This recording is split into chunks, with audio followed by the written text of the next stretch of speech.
thank you so much. Hello, everyone. My name is Rose Gill, and on behalf of Bloomberg Philanthropies, I would like to welcome you all to our E311 program's first ever Tribal Government Technical Support Workshop. It is my honor to be on this convening with so many representatives from tribes from around the country. Since the COVID-19 pandemic, unprecedented amounts of federal funding have been available through programs and legislation. The rules, eligibility criteria, application process, etc., relating to obtaining that federal funding have been complex and challenging to navigate. For that reason, Bloomberg Philanthropies created the E311 Federal Assistance Program that provides technical support from experts about the different federal funding that is available, how to obtain it, successful case studies, and we direct people to specific tangible resources. To date, the E311 program has helped almost 6,900 city employees from almost 1,600 different cities, providing strategic guidance about federal funding for their communities. Just as cities have struggled, we know tribal governments and businesses have also experienced their own unique challenges and barriers. Inspired by conversations we have had with so many tribal representatives and intertribal associations across the country, we have put this workshop together today that focuses on grants and federal resources available to tribes. We know money is being left on the table. Our goal is simply to help reduce the chances of money being left unspent. Our 8 talented Native American dedicated panelists are here to share details on how to take full advantage of the federal dollars available to tribal governments. So just a couple of housekeeping items. Please keep your cameras on if possible, but kindly mute yourselves. Please do feel free to ask any questions that you have throughout the workshop in the chat. That is what we're here for, and we would like this to be as interactive as possible. The workshop is being recorded, and so it, along with the slides and the resources that will be discussed throughout the program, will be posted on our E311 website. So don't worry about jotting things down, having copies of things. Before passing the floor to our speakers, I'd like to acknowledge several individuals who were especially essential throughout the planning of this effort. Steve Cobre of Cobre and Kim, who's one of our terrific E311 partners, and George Fertitta, the CEO of Bloomberg Associates, who inspired us to put this program together. Thanks also to my Bloomberg colleagues, Julia Appelfeld, Jeremiah Jeffries, and Jamie Lavin.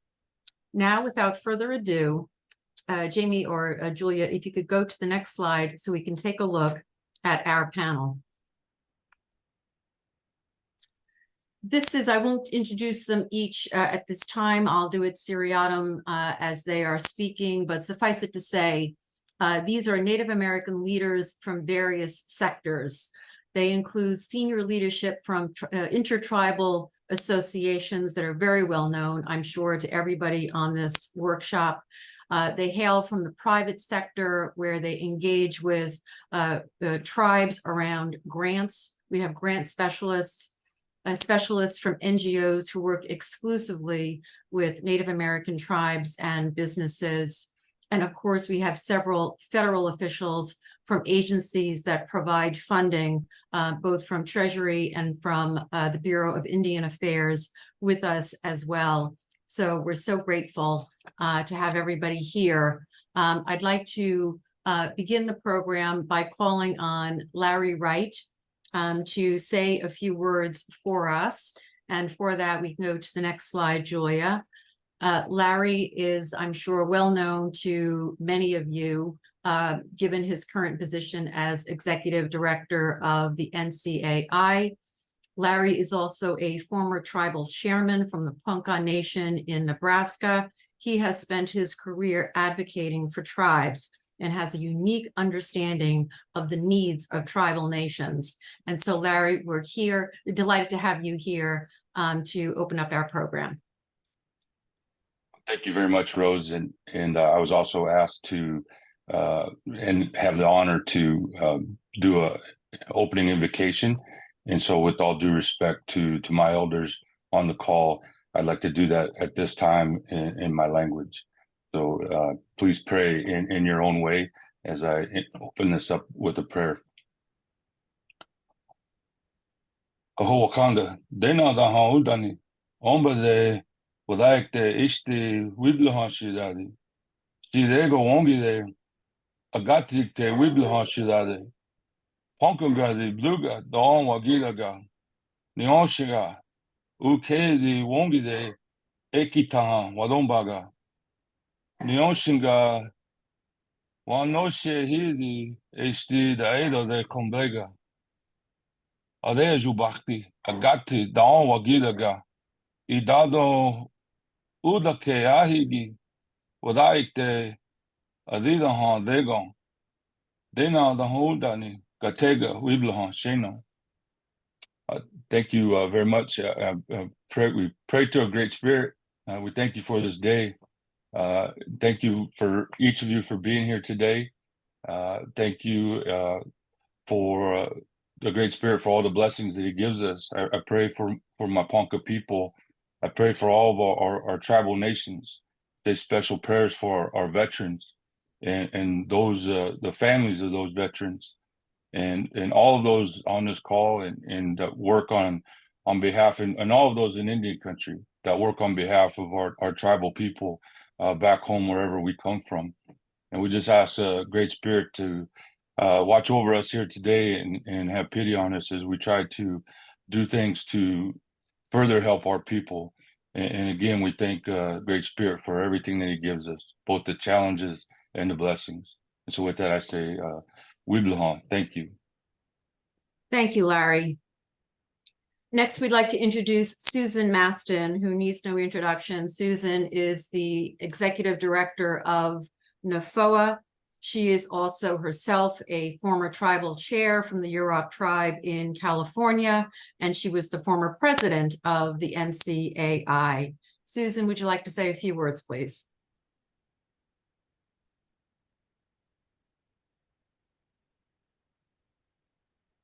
Susan, you're muted.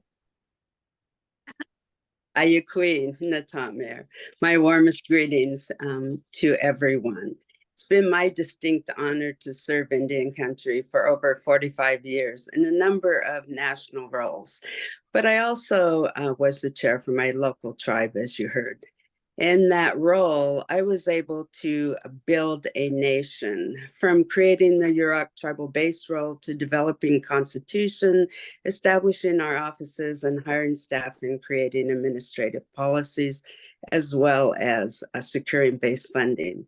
So I know how important it is for financial and economic stability for Indian country. As a tribal leader, I've had a great deal of respect and support for NAFOA, and it's my privilege to work with a number of talented professional staff and board at NAFOA.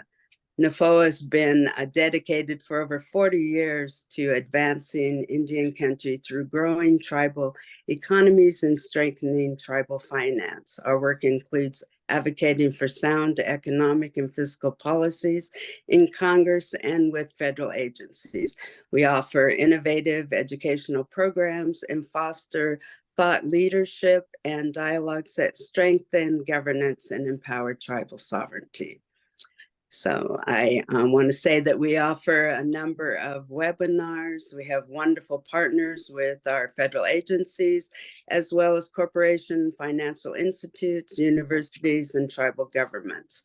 We have a commitment to tribal youth by preparing our next generation of financial and economic leadership through our institute's free online career basics program for ages 18 through 27, and a leadership summit for young professionals 21 through 27, where they learn directly from tribal leaders and business professionals. The FO also offers tribal finance and accounting certificate program through Oklahoma University. And this year we are going to begin our new grants management virtual course with Anderson School of Management at the University of New Mexico. We held 2 conferences a year. Our fall will be at Gila River, October 2nd and 3rd. And in the spring, we'll be in Florida at Seminole Hard Rock Hotel. I invite you to learn more about NFOA at our website, nfoa.org. And I'd like to thank Bloomberg Philanthropy for inviting NFOA to be a part of this workshop. So I'm happy to turn it back to Rose.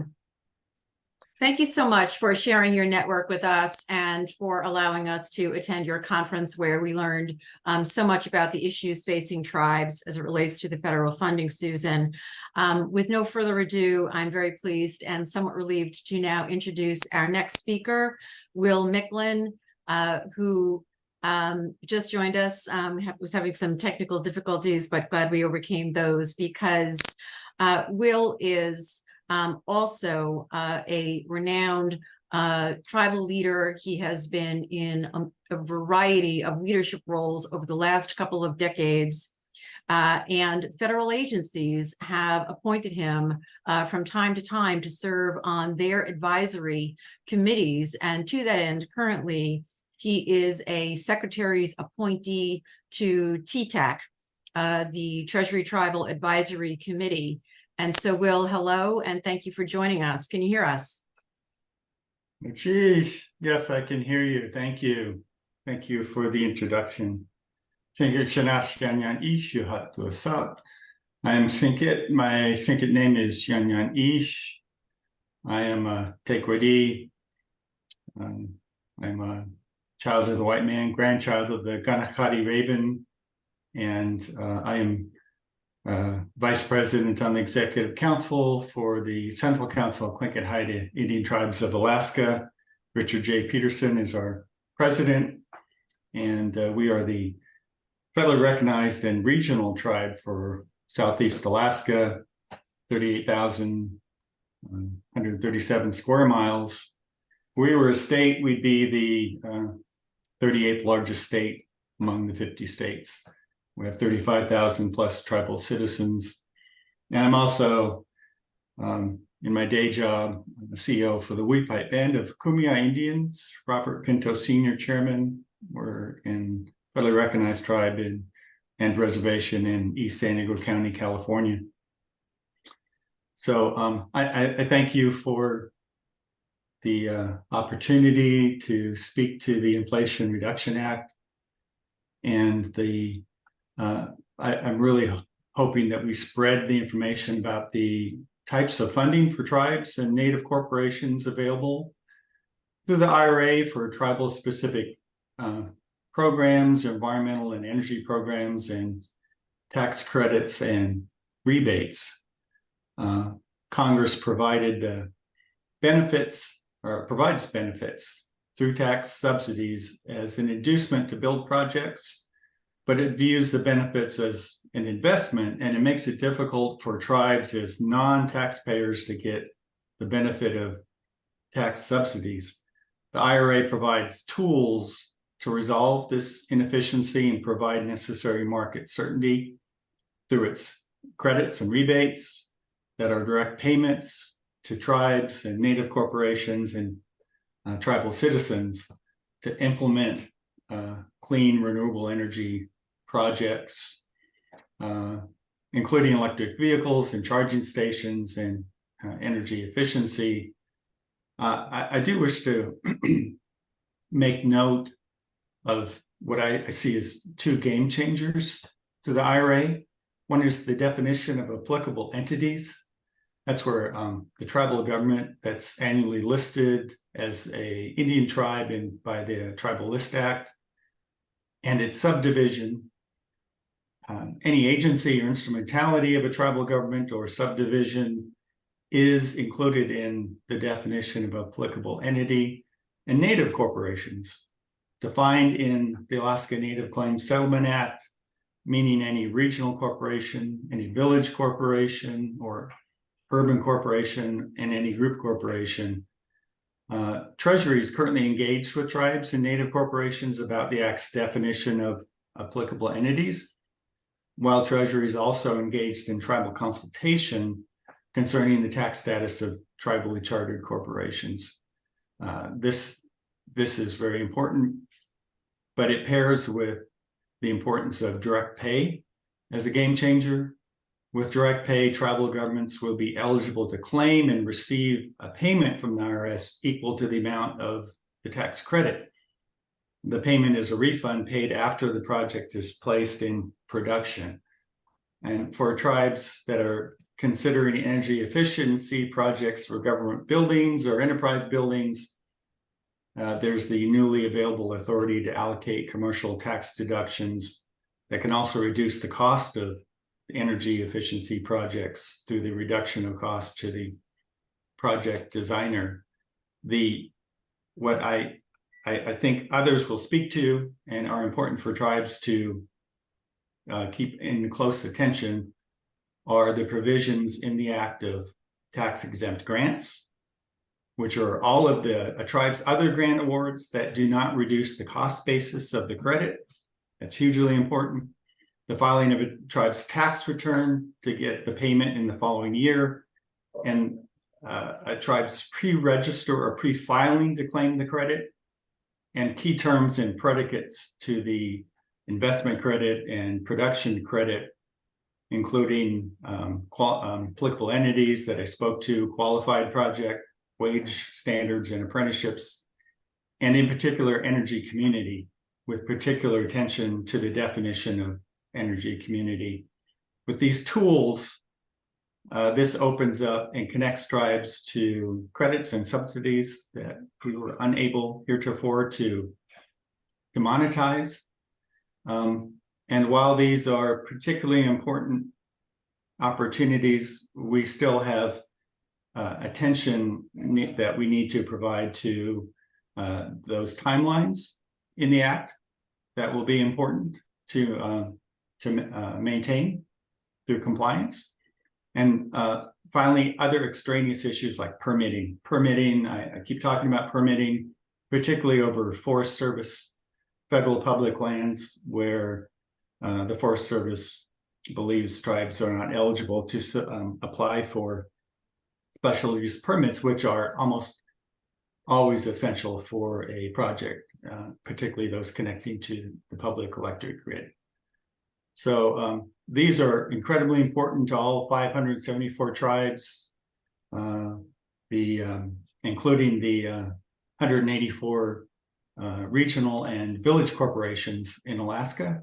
And I thank you for the opportunity to continue to speak to the importance of this to gain the attention of tribal leaders so that we can monetize these benefits for the benefit of our tribal citizens within the confines of the Act and seek to further improve these. So I wish to thank you and thank Bloomberg for the opportunity to speak to this, and look forward to the Q&A. Thank you. Will, thank you so much. Knew that you would be the exact right person with that kind of insider information that you have. And I'm sure that there may be tribal representatives who wish to be in further touch with you. So thanks so much. And what you said, I think, connects extremely well with our next speaker, who we're delighted to have. Fatima Abbas is the director of the Office of Tribal Affairs for the U.S. Department of Treasury, and I think is going to go into detail as it relates to a few of the financial tools and supports that Will just mentioned, and maybe a couple of others with a little bit more of a deep dive. So I'll turn it over to Fatima, and thank you so much for joining us. Thank you so much, Rose, and thank you to Vice President Will McGlynn for giving the overview of the importance of the Inflation Reduction Act to Indian Country. I'm going to cover a specific payment mechanism that he mentioned called elective pay and how tribes can avail themselves of that benefit. So in the next few slides, I'm going to go into a lot of detail. I'll try to keep it high level because I do know tax issues are complicated, and this is historic that tribes can access this tax credit. Next slide, please. So just broadly, the Inflation Reduction Act provides specifically for tribes in terms of set aside $720 million for programs that are either dedicated to tribes or Native communities. And that funding is spread across multiple departments, and it ranges from affordable electricity to clean energy. The bulk of the clean energy investment, though, in the Inflation Reduction Act is going to occur through tax credits, and there's $270 billion in tax credits that is available for certain clean energy development, and that gets administered through the Department of Treasury and also the Internal Revenue Service. And so in this presentation, I'm going to go into the key tax credits and how tribes can access them. Next slide, please.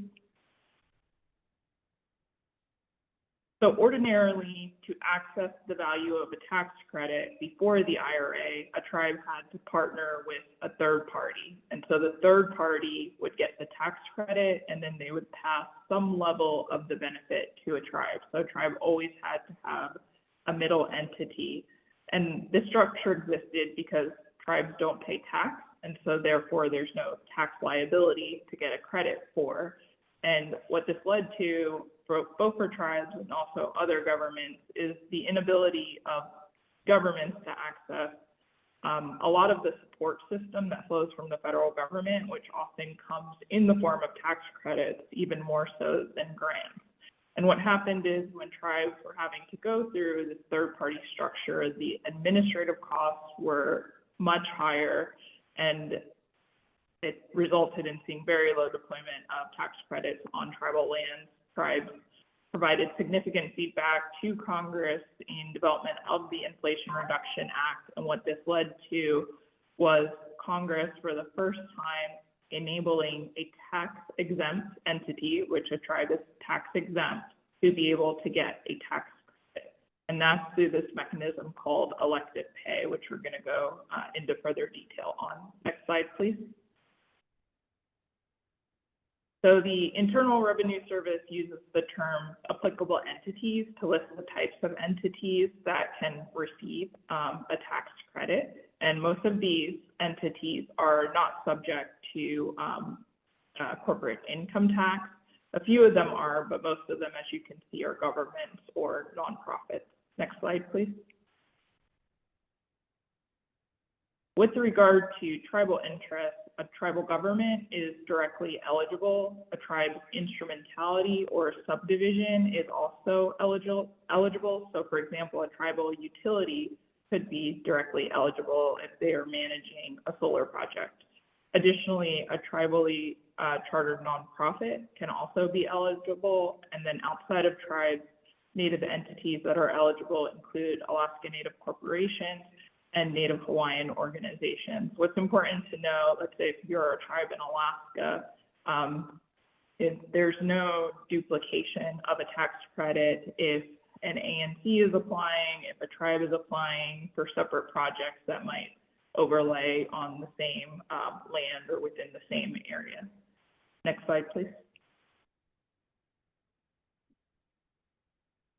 So elective pay applies to 12 different types of tax credits, and I know there's a lot of detail on the screen.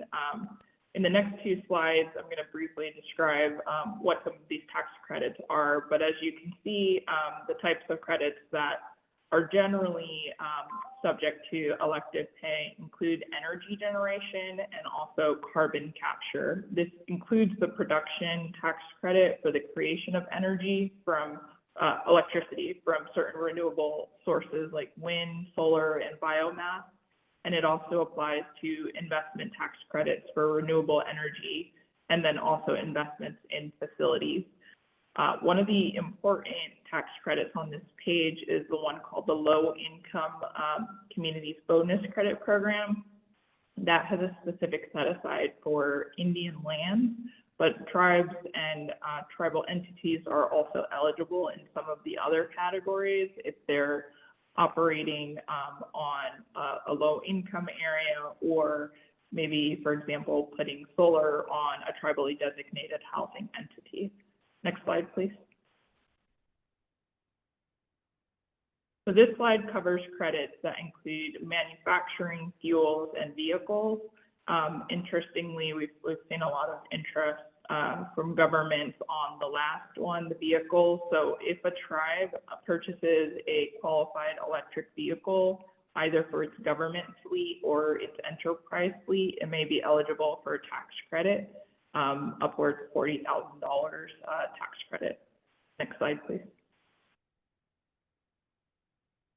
So in addition to the credits that are all listed on the prior slide, the IRA provides upwards of 70% of a tribe's project if certain bonus credits are met. And what the bonus credits are the ones that you see on this page.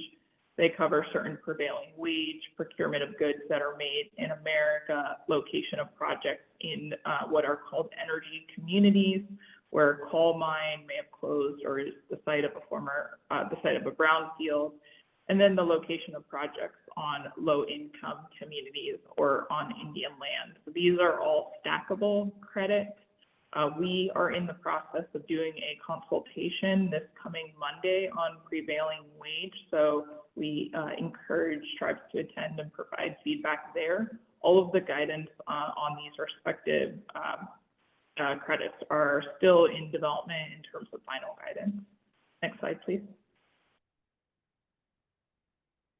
So here we just wanted to hit some of the steps that a tribe will have to go through in order to access a tax credit.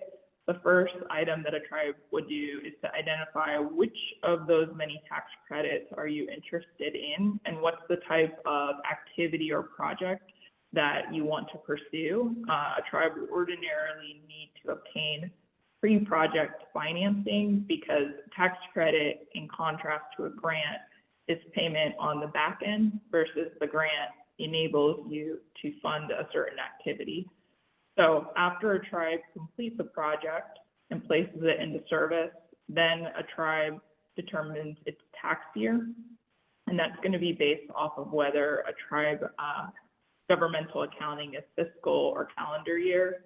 And then a tribe completes pre-registration filing with IRS, and then there's a filing of the tax return, and then it gets processed and there's a payment. So there's a few steps that are in this process that are mirroring how tax credits ordinarily flow, but this is new for Indian country. Next slide, please.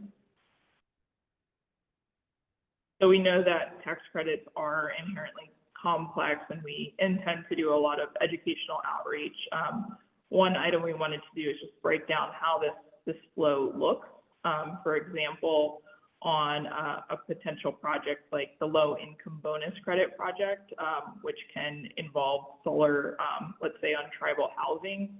So if a tribe has a project that it would like to pursue, it would first apply for an allocation. That allocation goes through the Department of Energy.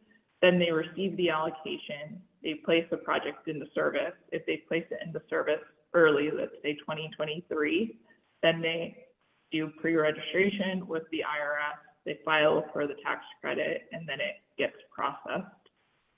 So that's how the flow would look. Next slide, please.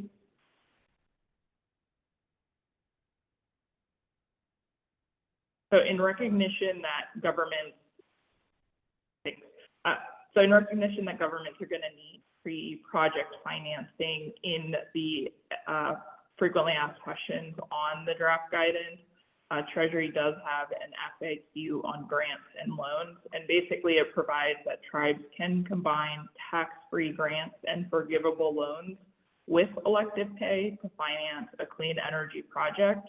What this means is that if a tribe is funding a project using a grant or a loan and applies for elective pay, they'll receive the full credit amount as long as the elective pay amount combined with the tax credit doesn't exceed the total project cost. So below is an example of how this looks with the purchase of a school bus. And as you can see, if a tribe receives a grant in the amount of $300,000 for a purchase of a $400,000 school bus, they're going to be eligible for $40,000 as the tax credit because the grant doesn't exceed the total cost, the tribe would be eligible for the tribe would be eligible for the tax credit, and it would not be reduced. So that's how that FAQ would get applied for a real example. And again, the goal there is to try to enable tribes and other governments to stack the many resources that are available in the IRA or through ARPA and other programs. Next slide, please. So in conclusion, as I mentioned, a lot of this guidance is still being developed. There's ongoing consultation. The consultation period for elective pay just closed, and we're in the process of reviewing and preparing the consultation summary. Some of these tax credits will be opening this year. The low income bonus credit program, the allocation will open this year. So we look forward to working with tribes and addressing any questions you might have. Thank you. Back to you, Rose. Thank you so much, Fatima, for that incredibly clear recitation and all the links that you put in the slides. Thank you, Jeremiah, my colleague, who just put in the email where anybody on the workshop can put a question in the future to Fatima and her colleagues. And speaking of that, our next speaker is Telly Meyer. Telly is the former director of the Office of Tribal Governments at the IRS and was there until fairly recently, and is now an attorney in private practice with a client base that is exclusively Native American tribes and businesses. And he has a lot of information about the new tribal tax credits that dovetails nicely with what Fatima just presented. And so we'll hear from Telly with a couple of case studies. Telly? Hi, well, thank you. Thank you, everyone. Thank you for joining. I want to say specifically thank you to our friends here at Bloomberg for putting this on. This is really great. Thank you, Rose, Julia, Jeremiah, and Jamie. So it is just a real pleasure to be with you all today. And I'm going to be building a little bit on what Vice President Micklin and Director Abbas talked about. So my presentation is kind of a furthering of theirs, if you will. So, but before I get to the example, I do want to take a quick step back. We can go to the example. That's okay. We can go to the next page, and just talk about. So Fatima used the term historic, and I cannot agree more as somebody who has been inside the federal government, specifically inside the IRS, and watched how returns get processed and information goes into a system. What we really had here is the meeting of Indian tribes who are not subject to income tax. They have never been income tax filers before. Now they may have employees, they may have excise taxes, but they've never had to file like an 1120 or any of those corporate forms. And pardon me if I slip into a little bit of IRS jargon here. I will try to catch myself. But they didn't have to file any kind of income tax return, right? One of the questions or one of the things that I guess I still kind of makes me laugh is in practice, people talk to me, right? They hear I'm a tax attorney and they say, oh, can you tell me about this deduction or something? And I'm like, the people I deal with don't need them, right? So, they didn't have to worry really about, like, say, depreciation or any of those kind of accounting costs. So, or at least carrying them over to an income tax filing. So you had on one side tribes who weren't income tax filers, and then on another, the IRS, who did not have a process for tribes to file a tax. And so they have been doing a lot of work very quickly and very wonderfully, and really hats off to Fatima and her team, as well as my former colleagues at the IRS, for all of the ground that they have covered in trying to develop a process where tribes can file a return. So, and then not only have a return to file, but then have it processed so that the hope is, at some point, right, a couple of weeks, 6 weeks, 6 months, whatever, you can get that check with the money that is owed you. So it really is an interesting study in kind of, you know, a system that wasn't set up because tribes weren't filers and tribes were not filers who are having to kind of learn on the fly. So I think both of them kind of learning together. So, but let's turn to an example here of kind of putting into place all of the stuff that Fatima talked about. So how about a qualified small wind energy property? So tribe constructs a property, uses small wind turbines to generate electricity. Well, I think the best case scenario in what I'm seeing from different clients is maybe a tribe already had a renewable energy project going, right? They were in the process of planning. They were maybe thinking about financing, and hey, the IRA passed, and all of a sudden this free money kind of drops out of the sky. You know, so that's wonderful because that kind of changes the economics, hopefully very favorably for the tribe. But there are also tribes where maybe they were considering it. Maybe this kind of pushes them to kind of consider it further or more seriously. And then maybe some who kind of had been thinking about it casually, but now are really pursuing projects. So let's say we have a tribe that has a construction project using small wind turbines, and they're thinking about what credits they can get. So the first one was what we talked about is just 6%. Do you meet the requirements? If you meet the requirements without any of the bonus credits, you can get 6% of that project. So on a $1 million project, that would be $60,000, right? Not too bad. But there's more, right? We start working down these different bonus credits, right? The prevailing wage and apprenticeship bonus. That's a big one because that is 6% times 5, taking it up to potentially 30% of the project. So that is worth, you know, up to, say in our example, not only just the 60,000, but up to the $300,000. That's a big one. There was, as Fatima mentioned, there was guidance that was recently put out. I have that on the slide, so feel free to read that. And then if you are interested, I definitely encourage you to attend the consultation on Monday, where we'll be going, where I expect we'll be going more into depth on this bonus. And then we have a couple of other bonuses. So the domestic contact bonus is 10%. There's a notice out on that I have listed. Here, what we're looking for is, was it made in the United States? Okay, so we're going to add up essentially all of the parts that make up the project. And we're 50.1% or more made in the United States to qualify. This can be time intensive, I will say that. So, you know, you might have to go into depth on exactly, you know, where things were made and kind of what is the cost and the makeup. So that is, you know, just to note that, but I think, you know, more than worth it if you qualify. So again, in our example, we had $1 million project. The 6% bonus was then multiplied times 5 to give us 300,000.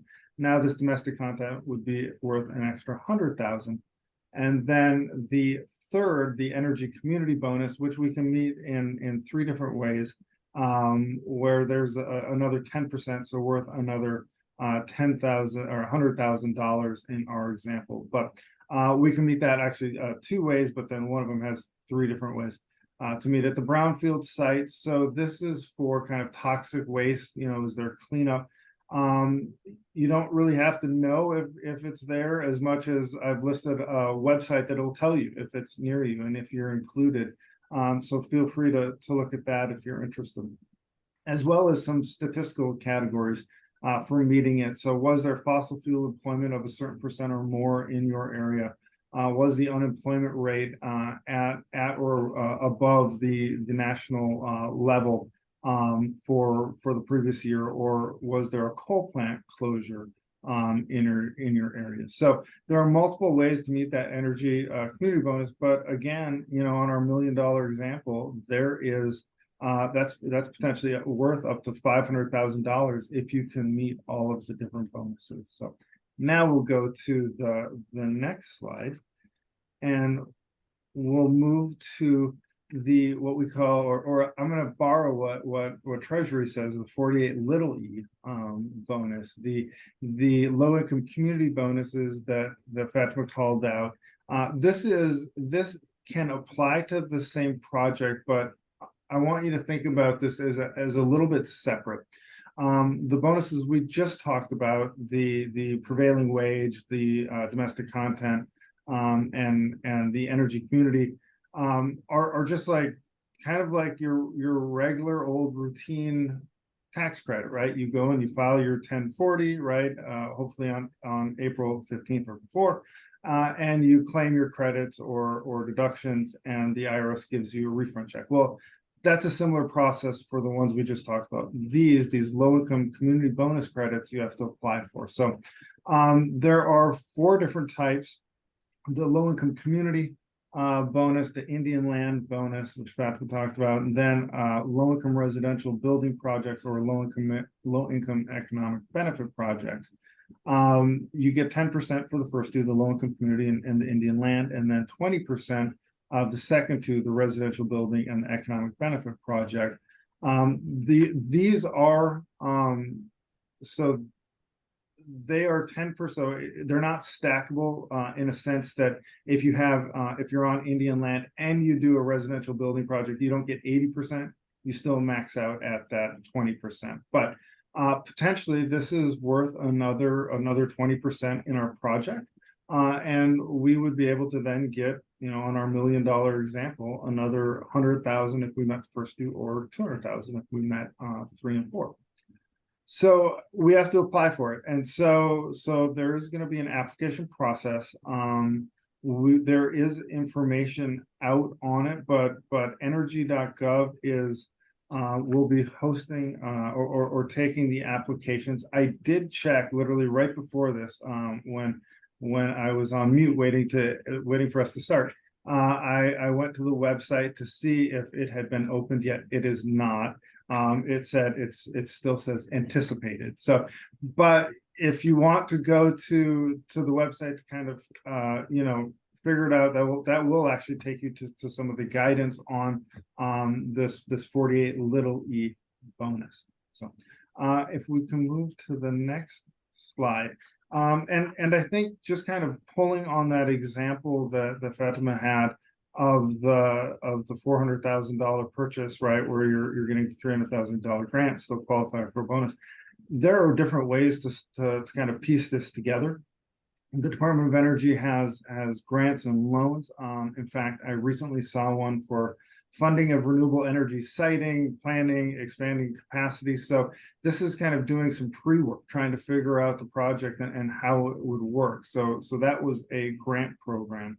But there are a number of them. Again, I was on the website right before this, and I counted at least 20 opportunities between now and I think it was the end of the fiscal year, not including the 48 little e. So there are lots there, and I would invite you to go and I pulled the website, and my apologies for not having it included in here. I will drop it into the chat as soon as I'm done speaking. So folks that do want to go visit can go to that website.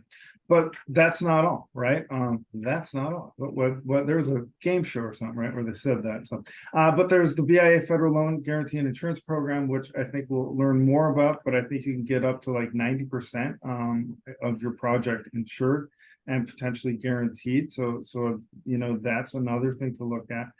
Don't limit yourself, I would say, to the Department of Energy. Department of Interior has a tribal electrification program where they're putting out, I think, $150 million trying to get to net zero in tribal residential housing. So there's another grant program. Potentially that works with a low-income residential building program that you have, and you combine that grant with the tax credits. And then I also want to call attention to the Native Americans in Philanthropy that are doing great work. Their website is there, but they have a program, the Tribal Nations Conservation Program, where they will provide technical assistance.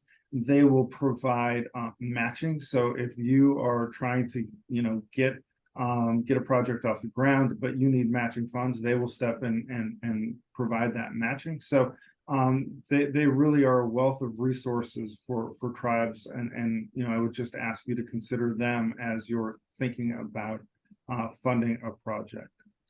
With that, I'm going to turn it back over to Rose. Thank you, everyone. Well, those were good ads, Telly, all of them. Thank you so much. And a number of these resources that you discussed are now going to be covered by our next speaker, Denise Litz, who is Chief of the Division of Economic Development at the Bureau of Indian Affairs.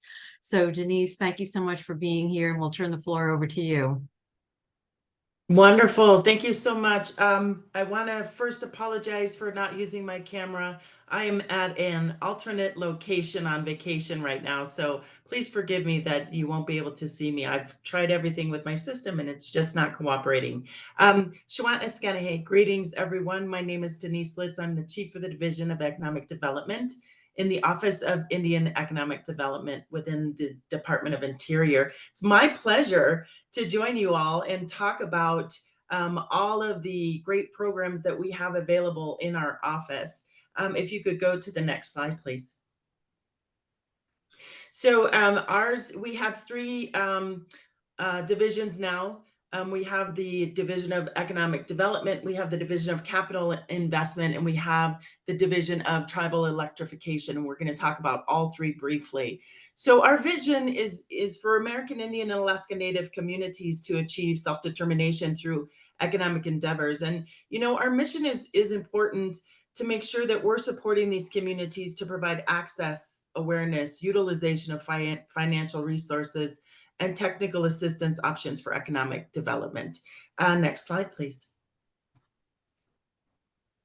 So in our Division of Economic Development, we have economic development specialists whose sole responsibility is to support tribes and tribal organizations with locating those resources, making sure that they can find not only our funding resources, but others across Indian country. So they're split in regional zones. So Janelle Green covers the red zone that you'll see there. Northwest is covered by Jim Henry, and then Rebecca Horsechief covers the Eastern zone. Next slide, please. We also, in addition to our economic development specialists, we have a grants management team. We have 3 staff right now that support all of our 5 grant programs. We'll talk a little bit about that here in a minute. Elizabeth Callahan's from Choctaw Nation. She's our program analyst. Dennis Wilson is Taos Pueblo and is our grants management specialist. And Melanie Welsh is from Alaska Yupik Eskimo, and she's our grants management contractor. Next slide, please. So if you are interested in our grants program, we have 5 grant programs: living languages, tribal tourism, broadband, business incubators, and the Native Business Institute. So all of our grant programs are announced through grants.gov. And in order for you to hear more about when those are available, you can sign up for automatic notifications. It's a really helpful system to be able to do that. There's a link. I'm sure that everyone will have access to these slides. You can access that. And then we also provided a link to our website, because we do want to make sure that on grants.gov that you're connected to the information that's helpful. Next slide, please. So one of the things that we wanted to do was just talk about 3 of the 5 grant programs offer feasibility study support. And it's really important. We wanted to make sure that participants were able to see sort of the diversity that exists of what we're able to support. So you can see Seneca is doing a white corn distribution with their feasibility study. Catawba Indian Nation is doing an industrial park development, and so on. This is all featured on our website, but we wanted to make sure that tribes and tribal organizations understand the diversity of the projects that we're able to support with the funding that we have available for feasibility studies. Next slide, please. So one of the NABD success stories that we have is the Heidelberg Cooperative Association. So we awarded $30,000 to them to conduct a feasibility study for a cafe and laundromat. So one of the successes that we were able to support them with is they then were able to secure a $600,000 Housing and Urban Development Indian Community Development Block Grant. So they've constructed the cafe laundromat. They are utilizing tribal members to work in this location, and it has been very, very successful. Next slide, please. Another one of our success stories is Strongbow Strategies. It's a wool mill project success story, and it was awarded to develop Navajo wool mill on the Navajo reservation. And it's really a cultural tourism destination, and we wanted to make sure that we provided them with the support that they needed to improve and enhance the woolen products that they're doing. So this is an agreement with Dene College as a partner institute. So it's an excellent example of how not just only our funding support, but other support outside in Indian country can be helpful in supporting businesses in Indian country. And we've featured this one on our success story on our website. So there's definitely more information. This is kind of like a snapshot that I'm able to share. This particular project, over the 3 or 4 years that we've been able to fund that, I think it's about 229,000 total that they've been able to utilize to get this up and running. And so they're off on their own now and are seeking funding through other sources. So happy to have you read a little bit more about that success story. Next slide, please. So Waksapi is also a cultural tourism, food sovereignty, technical assistance success story. So this is a program that was funded to provide group trainings and one-on-one assistance to tribal communities on entrepreneurship, tribal agriculture, food, cooperative marketing. So they've been able to form a cooperative with a group of women, and they grow and process a line of indigenous teas that are sold regionally, including at nearby national parks. They've also worked with Blackfeet, Nakota, Sitting Bull College. They've been very successful in the group environment, supporting multiple locations with that food sovereignty approach. They've also helped Blackfeet and Standing Rock in developing certified commercial kitchens. So there's also more information about this project on our website. Next slide, please. So this is the newest program. I know that they just mentioned this, the Tribal Electrification Program. It's an Inflation Reduction Act program plan. Next slide, please. So as we've indicated, there's $150 million total. 145.5 million will be used for programs and about 4.5 million for administration. So this will be coordinating financial and technical assistance to tribes to increase the number of tribal homes with zero emission electricity. So we recognize the need for electrification across Indian country, and each tribe has its own energy and electrification needs. So funding is going to be awarded for this particular process through Public Law 638 contracts. So the criteria to make the awards will vary based on the categories of capability to implement, and the parameters will be determined based on need and project readiness. And there'll be some time for feasibility studies prior to the project start date as well. Next slide, please. So a little bit more about how the funding is going to be handled. So they're anticipating 5 to 50 awards. They're going to be anywhere between 250,000 to 20 million. The total anticipated federal share will be 145.5 million, as we indicated before. There's not going to be an applicant share that's a part of this. The pre-application deadline has already passed. So the phase that we're in right now is they're reviewing those applications. So when they get that part done, they will then, there'll be individuals invited to submit a full application proposal for December 22nd. So they're right in the process of trying to get all of those applications reviewed. So I don't have a lot of information about where we are with that status, but it's in process. We've recently hired a new program manager position, and we'll share a little bit more about that here in a minute. Next slide, please. So these are the two contacts for the Tribal Electrification Program. Anna LeBeau is our director for the Office of Indian Economic Development. She's from Omaha Nation. And then Sean Henderson is a Assiniboine, and he is the infrastructure coordinator and has just recently accepted the new position to work with the Tribal Electrification Program. So we're excited to have him along. Next slide, please. So this was the other program that's been mentioned. It's in one of our other divisions, the Indian Loan Guarantee and Insurance Program. Next slide, please. So the loan guarantee authorized guaranteed lenders can apply. All loan requests are submitted to the DCI's credit committee, and the loan guarantee premium of 2% is available. The loan insurance program is pre-authorized lenders are allocated a level of coverage for the fiscal year for loans greater than $250,000. So the DCI credit committee review is not required for loan insurance. It is required for the loan guarantee. And the loan insurance premium for the loan insurance is 1%. Next slide, please. So they are also divided by zone. Lisa Wayne is the chief for the Division of Capital Investment. She is the best contact for anyone interested in more information. But there are also credit offices across the zones. Alaska is covered by Jennifer Cesar. Her contact information is listed there. Northwest is covered by David Glass. And then Southwest is Alsace Laframboise.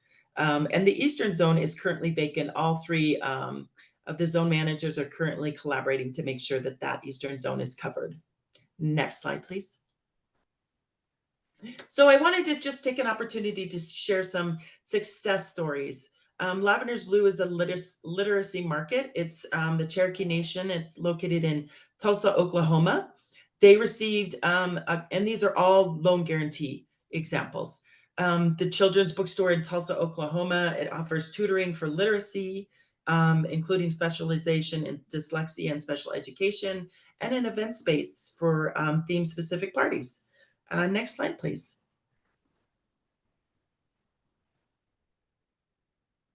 So this success story is the Little Traverse Band of Ottawa Indians. They are working on the first phase of the Marriott Courtyard in Petroski, Michigan. The loan was $21 million in 2018 and 19, and they're building out the 144-unit Marriott Courtyard. So, you know, all of these success stories are featured on the website. So when I'm done with the presentation, I'll be happy to share that link if it's not on here, because I know there was a lot of questions about the funding. And they're all listed on the website, so I don't want to be remiss in sharing that. Next slide, please. Spirit Mountain is another loan guarantee that was secured. It's a coffee roasting company based in Winter Haven, California. All native staff, and the coffee is roasted to order and shipped anywhere in the US. Next slide, please.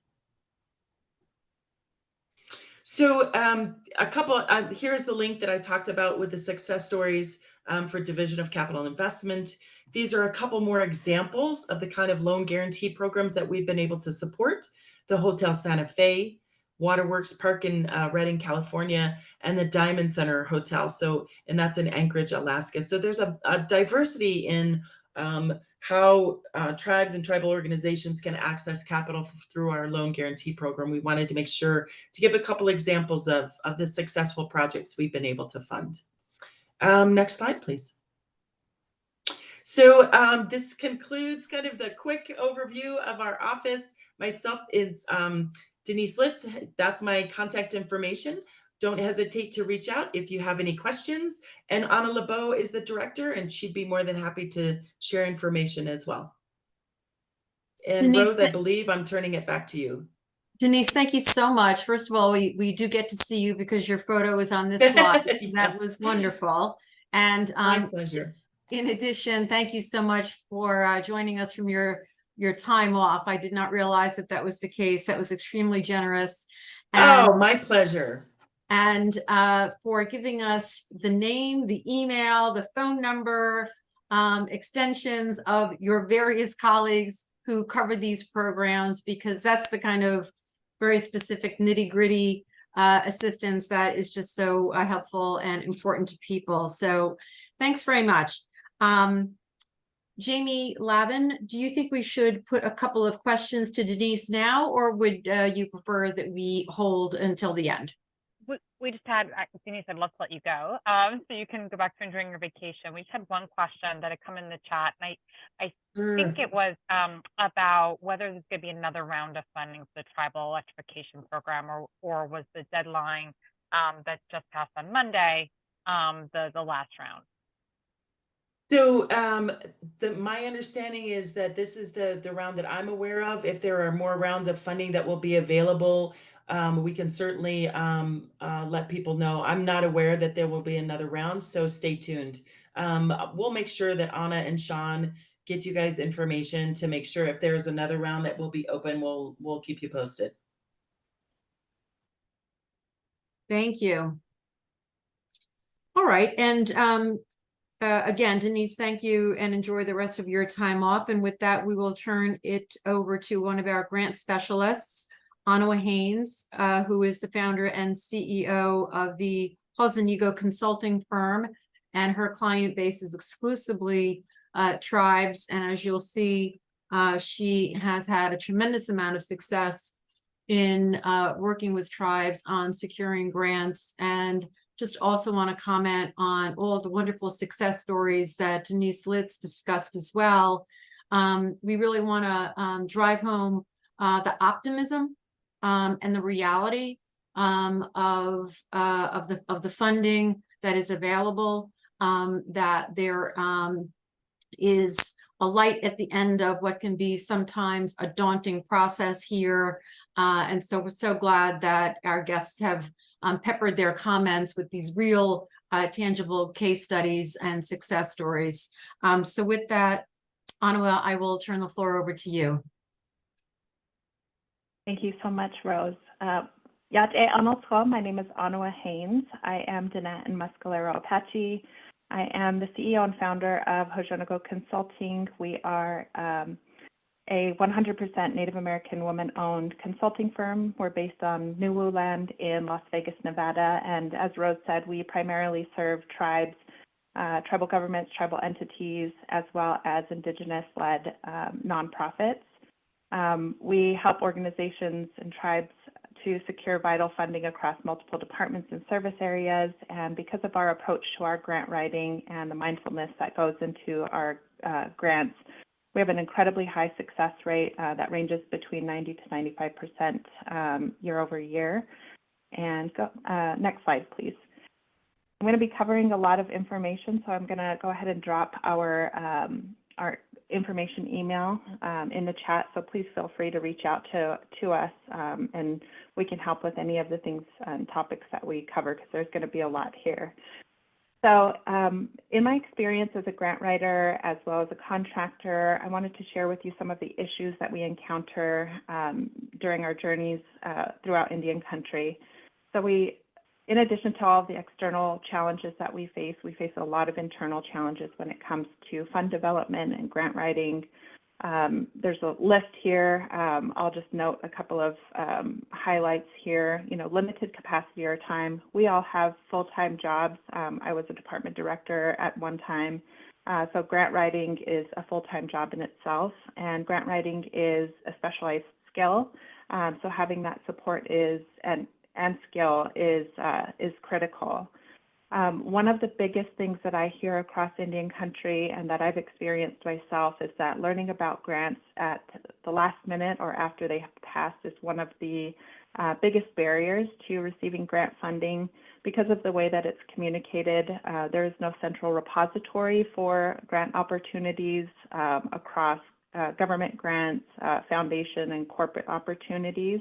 Something that we're working on at Hosanigo Consulting, but we largely receive them through forwarded emails, the various listservs that we sign up for, and word of mouth.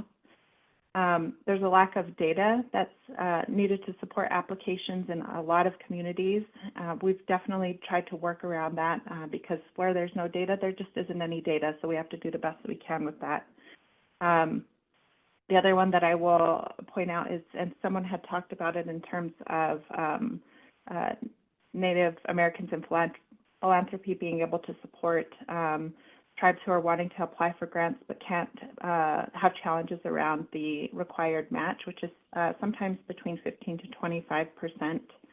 And the last one I'll talk about is leadership turnover. all of our communities are unique, with some communities having leadership turnover year over year, and others going, 2, 3, 4 years. So just making sure there's that continuity in priorities and alignment in priorities as leadership changes. Next slide, please. When you start your journey, grant research is key. So these are a few of my keys to success to share with you all, best practices that I've had a lot of success with. One thing is, I know that where there is no time, there is no time. But if you are able to block off a dedicated hourly time allotment every single week to conduct grant research, this is critical so that you kind of find out what opportunities are out there, because the grant world, I think, moves so quickly. You'll be apprised of all of those opportunities. You want to build a living grant research spreadsheet. At my company, we use just simple Google Sheets because it's a living document, and others are able to collaborate to that as well. I spoke about continuity. To that, I'll say you want to dedicate a specific personnel to serve as a grant researcher and ensure that they have third-party training in kind of the grants landscape, researching the fundamentals of writing and program development and such. There's some great resources through the Native Learning Center that is led by the Seminole Tribe of Florida. Hojonago Consulting also provides training, and there are other opportunities out there as well. One simple thing that I do is creating a Google alert for grant keywords. For instance, grants, tribal transportation. It'll push emails to you whenever anything on the web comes up that meets that criteria. So often you'll be able to find out about opportunities without even really trying too hard. You also want to ensure that your programs or your projects are in a fundable state. So that means you've developed your project or your program, you have all the estimates you need to make it a reality. And this really helps to hone in on the grant opportunities that are really going to be funding your specific project and program. And as I said, things move quickly. So if you've come across an opportunity, you're ready to go. One other thing that I think I've noticed that folks struggle with, it's really reaching out to your regional offices, such as USDA, EDA, so on and so forth, and cultivating and stewarding that relationship. We just had a really successful call with a state USDA rep for a tribe in Wyoming where they met with us. We just kind of spilled our guts and told them everything that the community needed, and they were able to give us a lot of information about grant and loan programs that they have, and also were able to connect us to some folks who would be able to help in other ways. Next slide, please. Quickly, some grant research resources that I use. I think Denise had mentioned grants.gov. It's a free resource that is the repository for all federal opportunities. Again, that's free. Our firm uses Instrumental, which is a paid subscription. It is a little bit pricier. It's around $300 a month, and it is very user-friendly.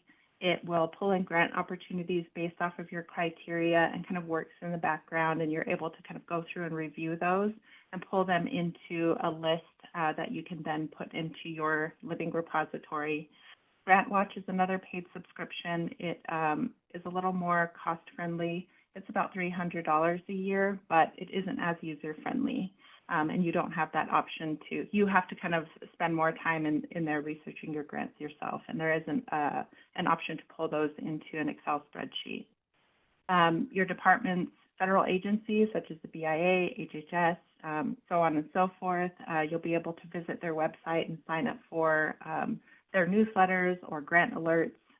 The National Grants Management Association is another great resource. And also Hojonago Consulting. In the meantime, as we work on the central repository, you're able to sign up for our grants opportunity newsletter. And by signing up, you'll also receive our grant resources packet via email. Next slide. What I want to share with you quickly is a few case studies. These are a couple of successes and stories about what went well and the trends that we notice when we are successful in grant applications and what those relationships look like, and also some cautionary tales and things that we've learned along the way, and what didn't work. Next slide, please. So the first case study I rate as excellent. The quick tribal profile here is there's just under 4,000 enrolled members across 3 separate communities that spans across 2 counties. This grant was the coordinated tribal assistance solicitation from the GOJ, so that's for tribal justice systems as well as law enforcement. For short, they call it CTAS. And that one's going to be coming out, we anticipate, through sometime in the fall. That's the typical timeline for this solicitation. So for this particular client, we were able to secure just under $900,000 in 2 separate purpose areas. This is for a juvenile healing to wellness court as well as a youth prevention program. And the reason why I rated it as excellent is because the tribal court department read the notice of funding opportunity. They narrowed down the purpose areas that they wish to pursue. There's 9 in total, actually 8 in total, because they took out purpose area 5 for a separate grant. These folks also knew what projects they wanted funded. They were extremely responsive, and they prioritized attending the biweekly and weekly check-ins to help with grant development. So with what little time they did have, they were really active, proactive, and responsive partners. Next slide, please. Case study 2, I would also rate as excellent. Tribal profile, there is just over 5,000 members, and it's the largest tribe in their state.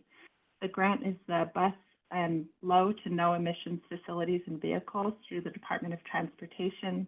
We were able to secure just under $1.3 million for a bus facility for them. The reason for this rating is because, again, they had a great grasp on the project that they wanted to pursue. They also had all of their estimates and the data needed to support this application. And again, they were very responsive, and they were willing to gather any additional information needed. So again, great partners, very invested in the process. Next slide, please. Our cautionary tales, these are grants that failed to launch, and I share some lessons learned here just for your awareness on what these barriers were. So for a tribal court, the fiscal year 22 CTAS grant, the lesson learned here is that internal alignment is critical especially between the kind of grants ecosystem within your tribe, the tribal court, and the grants management department. There was miscommunications there and some barriers that we attempted to overcome. Support from tribal council is absolutely imperative, especially again when there's a change in leadership. So for the second example, it was also a tribal court fiscal year 21 CTAS. The lesson learned there was to ensure that all of your federal registrations exist, that they're up to date. We typically go into the relationship asking about these registrations, but we're not able to do any more than that. Making sure that all the necessary portals have all the user information, that they're set up and ready to go. And the final is the natural resources department. The lesson learned here is that, again, as I've kind of reiterated, being a responsive partner with your grant writer is absolutely important. We took the grant as far as we could go, but there was critical information that we were asking about. We sent emails, we made phone calls, and we weren't able to receive that critical information that we needed. So this grant was unfortunately left on the table. Next slide, please. So some notable open grant opportunities. The first 2, I really want to stress that if you haven't heard about them or you haven't applied for them, please do so. Please get those started. We're happy to help with getting those launched. Indian Community Developed Block Grant, that's the ICDBG, that is due in 15 days on October 5th. There's also the Rural and Tribal Assistance Pilot Program, which is for transportation. It opened on August 14th, but this is a first come, first serve grant, so it's available until all of the funds are exhausted. The Community Forest Program through USDA. Hojonago Consulting has partnered with First Nations Development Institute to provide technical assistance for this grant, including grant writing. So if you're interested, please send us an email at info@hojonago.com, and we're happy to assist. Next slide, please. There's going to be a link provided for a list that we've put together of upcoming opportunities between now and the end of October, and there's also one to take a look at the beginning of January. So we'll continue to try to update this, but if you sign up for our newsletter, we'll make sure that we're sending you all of the opportunities as they arise. And I think that's it for me. That is wonderful. Is there a fee to signing up to your newsletter, Anawa? Absolutely not. It is free to sign up for our newsletter, so please feel free to do so. And again, we will share a packet for that has resources in it for tribal governments. Okay, perfect, because it's continuously being updated with fresh grant opportunities, and also it looks like you pull together information from some of these other sources in one place for people. So that's very helpful. Thank you. Thank you, Rose. Next up, Chris James, who is the president and CEO of the National Center for American Indian Enterprise Development. Chris is very, very well known in the tribal government community.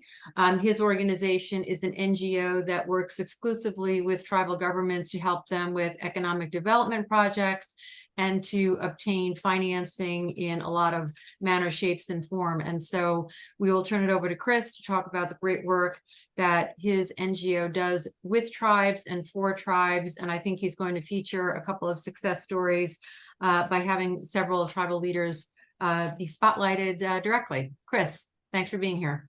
Thank you so much, Rose. And it's great to have so many of my colleagues on this call today and just being part of this great initiative. I'm really appreciative of Bloomberg.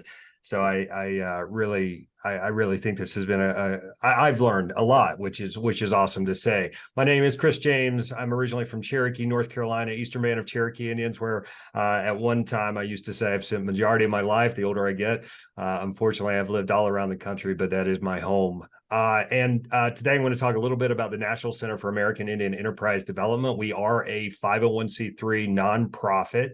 We provide technical assistance and business development services through our various programs, and that includes our procurement, exporting, business expansion, development services, access to capital, and community and economic development. We also host the Reservation Economic Summit. We do that every year, and I know that many of the people on this call have attended, and I really appreciate the support there at the Res event. We work closely with about 4,000 clients throughout the United States. Many of those clients are tribal clients, but a majority of our clients are small business clients, and really how they're growing their business, enhancing their business, developing their business, and specifically with our tribes on how they are supporting access to federal programs, including contracting opportunities. We've talked a lot in this call about accessing direct funding from the federal government to support various initiatives, and we'll talk a little bit more on a success story around that. But I did want to highlight one of our success stories that a lot of our tribes are doing federal contracting through the 8A business development. So I'm going to introduce Austin Sosi. He's the CEO of Dene Development Corp. Thank you for changing the slide there. DDC is wholly owned and controlled by the Navajo Nation, and they obtain contracts where they do work for the federal government all over the United States.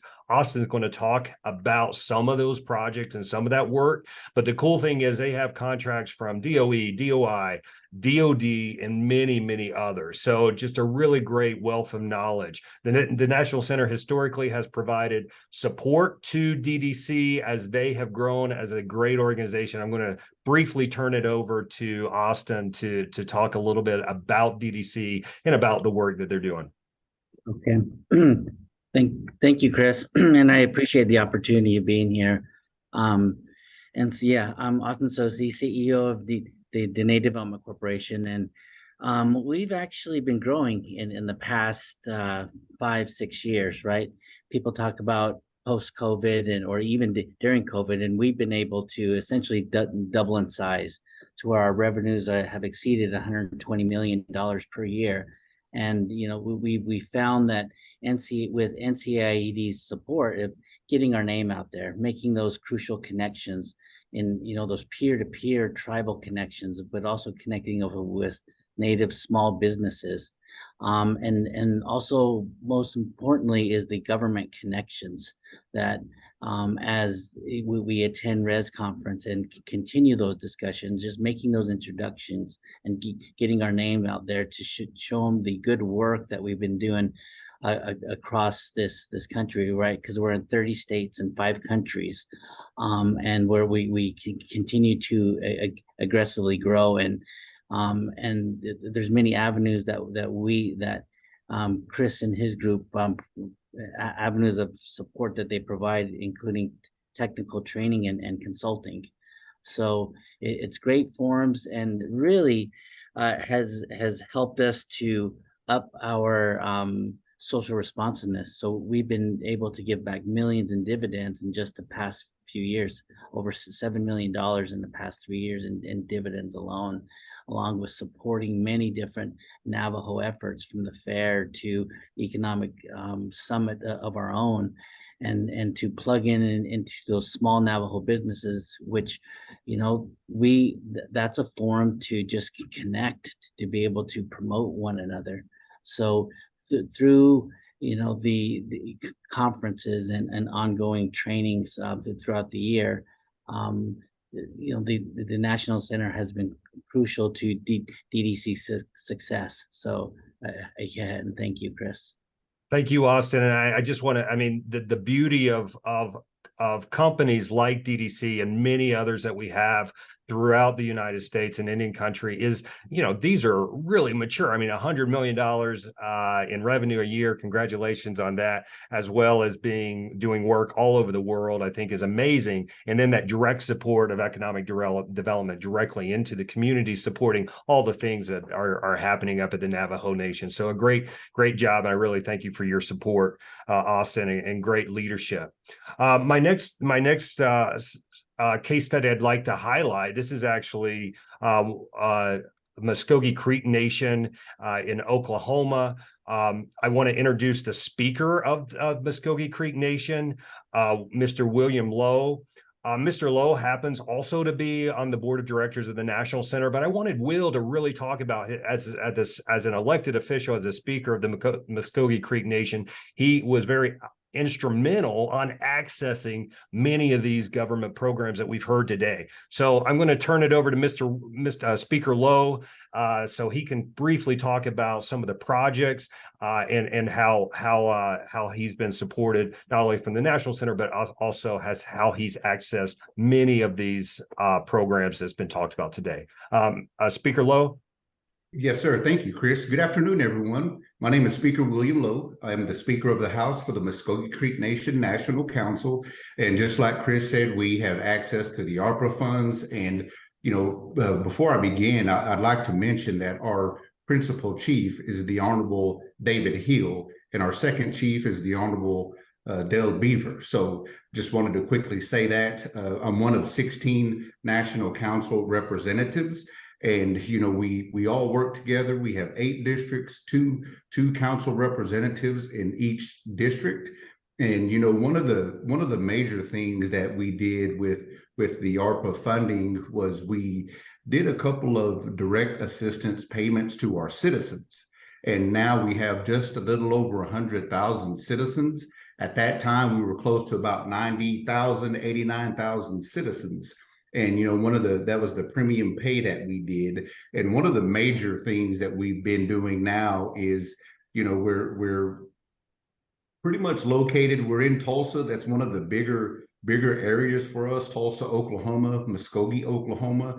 Our reservation is about the size of New Jersey. So we have tons of land that we have within our res. And one of the major things is a tribal utility broadband system that we're developing and working with our commerce and our chief of staff, Zachariah Harjo, he's pretty much I guess the manager over all the ARPA funding for the Muskogee Creek Nation. So he has the daunting task of keeping up with all of our legislation, all of our payments, and all of our making sure we're in compliance, if you will. That broadband, we're very rural. We have very rural areas in Oklahoma, and that's going to be a phenomenal project once it's complete. So we're still within the main process of getting that accomplished. We have employment training. One of the major things that we did was a fleet car purchase program where we purchased, really did a phenomenal job. Our GSA staff did with upgrading our fleet car program. One of the major things that we had happen when COVID hit, just like everyone else did, was it was very difficult for us to get vehicles within our program. But we finally, once COVID happened and we got past that portion of it, we were able to pass legislation within our council to really upgrade our fleet program. We're very happy to do that. And it was great for me to hear the tax options with some electrical cars, because we did do that, and we have an electrical car garage out in front of our complex, our tribal complex. So we do utilize that program, and we're very happy to do that. Our Muskogee Loan Fund program, we really do help our citizens from the beginning ideas of business to basically giving them the loan. Our Muskogee Loan Fund program works with them the entire process throughout their business idea, how to get loans, how to get help, and they really fine tune these Muskogee entrepreneurs within their business programs or business ideas. So, I just say hats off to our Muskogee Loan Fund program, because they have a phenomenal board. They have a great staff, and we're very happy. And, for me, I just can't plug res enough, because our chief of staff goes there, or of course, me on the board of NCAIED, attend every year. And it's great for us to go out and meet new people and bring some ideas and some vendors and programs back to our tribe. One of the main things that we did was we are utilizing the ARPA money for housing, mainly for our elders. That's one of the things that we saw a huge deficit in, was our elderly housing program. So, with all the ARPA funding, and me as the lead legislator, it's great to get these things accomplished and write laws and regs for our citizens. So, Chris, I can't thank NCAID enough for providing the technical support for us, the trainings, everything that we do to partner together. It's phenomenal, and I greatly appreciate everybody on the call today. Thank you. Thank you, Speaker Lowe. We appreciate your leadership. Leaders like yourself and all around Indian countries is so critical to the sovereignty of our communities, and how important that is as we talk about accessing these programs, but also diversifying and creating your own business structure. So I applaud the Navajo Nation and Muskogee Creek Nation, the two stories that we showed today with DDC and Speaker Lowe talking today. So thank you so much for the opportunity to speak today, Rose. I do want to just make one side note. The National Center every year recognizes exceptional leaders in Indian country through our 40 Under 40 program. Historically, both many people on this call, but both Speaker Lowe and Austin Sosi were recognized as 40 Under 40 leaders. So just the depth of leadership that we have just here is amazing. And I really appreciate Bloomberg's support. For any additional information on anything we talked about, please visit our website at ncaied.org. And please feel free to reach out to me directly. Thank you so much, Rose. Back to you. Chris, thank you so much. And thank you to William and to Austin as well. And I'm going to turn it over to Jamie Lavin, my colleague, to just wrap us up. Thank you so much. Thank you, Rose. I just launched a poll. We'd really appreciate your feedback. We are constantly looking to make sure that what we're offering is well tailored to suit your needs. I want to thank all of today's speakers. I also just wanted to put in a little plug. We also at Bloomberg Philanthropies have a program that's helping cities and towns and tribes be able to access federal funding for infrastructure projects. The local infrastructure hub, localinfrastructure.org. One of my colleagues will be putting it in the chat. We have webinars that we host every month that are available and accessible to all of you. And we have a webinar that's coming up next Tuesday on BEAD, which is the broadband program, and really about how to work with states, which was an issue that came up on the call today. We know it's the challenge process of working with states. And then the following day, our second innovation series is talking about how to adapt your energy codes and to take advantage of some of the federal resources to do that. So look forward to including more of you. You can sign up as well to register for updates with us through the website. You'll see a subscribe for updates, and that way you start getting invitations to all of our great events. And with that, I just want to thank you. Thank you to everyone who participated today. Thank you to Rose and the team for pulling today's session together. We look forward to being able to support you more in the future. Thank you, everyone, including our panelists. Thank you so much for your time.